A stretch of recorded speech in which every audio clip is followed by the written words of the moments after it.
Magandang araw mga kabayan. Kumusta na po tayong lahat dyan? Ngayong araw na ito ay meron na naman tayong katanungan na sasagutin. At bago po tayo tuloy ang magsimula, kung bago pa lang po kayo dito sa aking channel, ay huwag pong kalilimutang mag-subscribe at pakipindot na rin po ang bell button para po kayo updated sa mga latest videos ko. At ngayon po, ang katanungan ay pinadala ni Goat Mike at Dark P6459. At halos magkamukha po ang kanilang katanungan. Ito po ang sabi niya.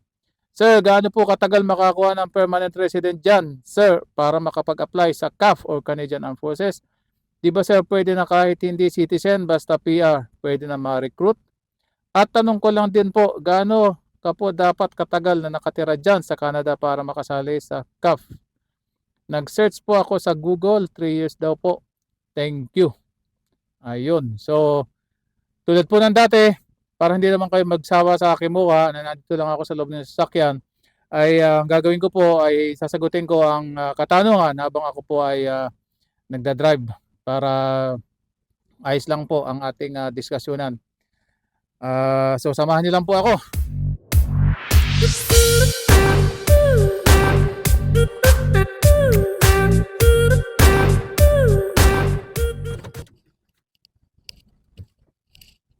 Ayan, so simula na ulit tayo.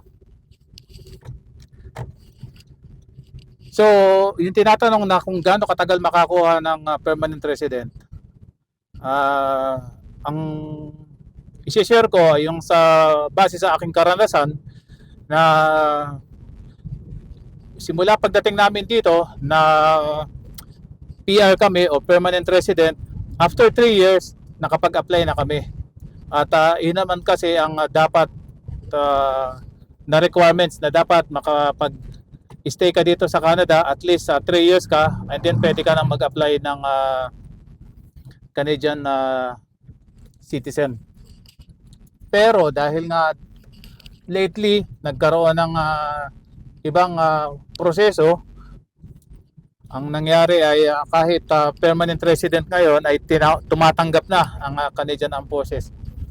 Pero take note mga kabayan, gusto ko lang pong linawin, hindi ko umot ganun ang sinabi na tumatanggap, ay magpunta pa rin po kayo sa pinakamalapit na recruitment center sa inyong lugar para masagot ang inyong katanungan. Kasi mahirap ding umasa at hindi naman matutupad ang inyong inaasahan. Pero sabi nga, be positive. Kaya sa inaakala nyo naman na matatanggap kayo at kwalipikado kayo, yes, at 3 years kayo dito, pwede nyo nang simulan ang pag-apply. At speaking of 3 years, di ba nga sinabi nitong ating nagtatanong na si Mr. Goat Mike, nag-google daw siya at ang sabi is 3 years daw ang dapat nandito ka sa Canada. Alam niyo mga kabayan, pinakamaganda ay i-clear nyo din yan sa pinakamalapit na recruitment center sa inyong lugar. Dahil iyon ay nakasulat nga sa Google, pero hindi natin alam kung gaano siya katotoo. Kaya para hindi kayo ma-dislocate or mag-expect ng hindi nyo inaasahan, maganda lagi, always. Ako noon, basta may katanungan, tawag agad ako sa recruitment center. Kasi nandyan sila para sagutin ng inyong mga katanungan. At minsan may mga information session sila Tuesday night, nandoon mga 1 to 2 hours, willing silang sagutin ang inyong mga katanungan. Pero hindi kayo basta-basta makakapunta doon. Dapat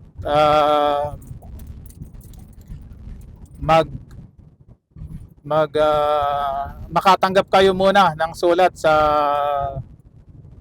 sa recruitment center bago kayo magpunta doon. Hindi mag-show up lang kayo tapos makikinig na kayo doon. Dapat meron kayong email na matatanggap sa recruitment center bago kayo magpunta doon. So, bawat mga aplikante ay may kanya-kanyang karanasan. Katulad nga ng sa akin, siyempre, mas babanggitin ko yung aking na-experience dahil hanggang sa ngayon ay alam na alam ko ang aking mga pinagdaanan simula nung ako ay mag-apply sa Canadian Armed Forces. So, nasagot ko ba ang katanungan ni Mr. Goat Mike at ni Dark P6? Believe din ako kay Dark P6. Talagang nag-research siya sa Google. Ayan, so tuloy uli ang ating pagsagot sa katanungan. Medyo naputol kasi dahil may tumawag at for security reason, siyempre napuputol yung video. Ngayon, ituloy uli natin. So, yung sabi ni Goat Mike at ni Dark P6 na halos magkatulad ang kanilang katanungan kung 3 years daw ba ang at least nandito ka sa Canada para makapag-apply. Sabi mo sa Google mo yun nakita, hindi kita sasagot ng direkta sa ganyang katanungan dahil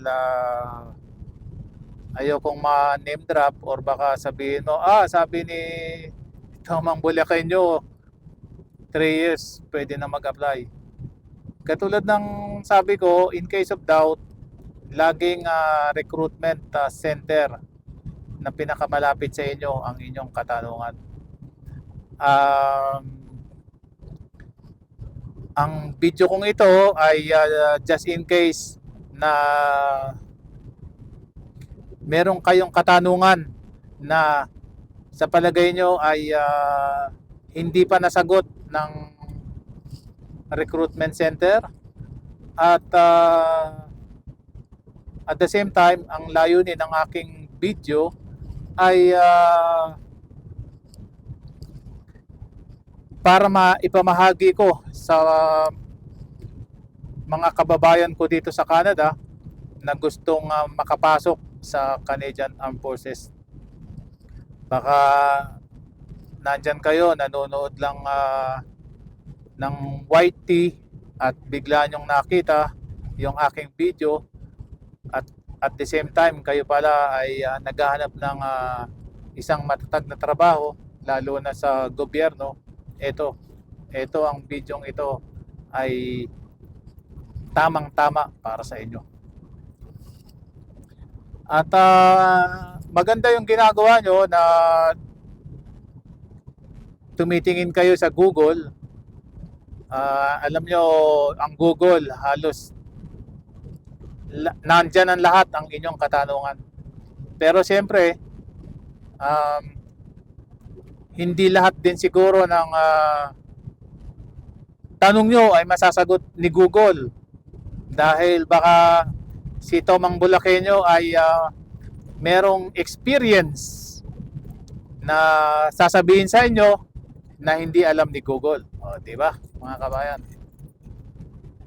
So, tulad ng dati, hanggang dito na lang muna. At kapag mayroon kayong katanungan,